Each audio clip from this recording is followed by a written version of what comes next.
Edhe pse ka kaluar vetëm 1 muaj nga shembja e aksit rrugor në Librazhd, situata në terren mbetet po aq alarmante, në mos më keq. Në vend që të kishte reflektim dhe masa konkrete, përgjatë lumit Shkumbin vazhdon pa ndërprerje marrja e inerteve, sikur asgjë të mos ketë ndodhur. Pamjet tregojnë qartë se erozioni nuk është ndalur.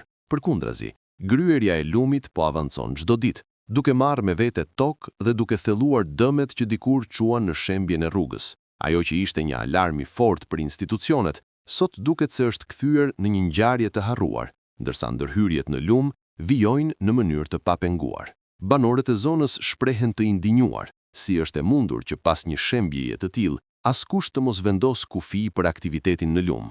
Në vend që të kishte kontroll dhe mbrojtje të territorit, realiteti tregon të kundërtën, një shfrytëzim të vazhdueshëm që rrezikon të sjellë pasoja të tjera. Rruga është shembur, por duket se mësimi nuk është nxjerr, përsa kohë që në Shkumbin vazhdohet të merren inerte dhe erozioni lihet i lirë, rreziku nuk ka kaluar, ai thjesht po përgatitet të godasë sërish.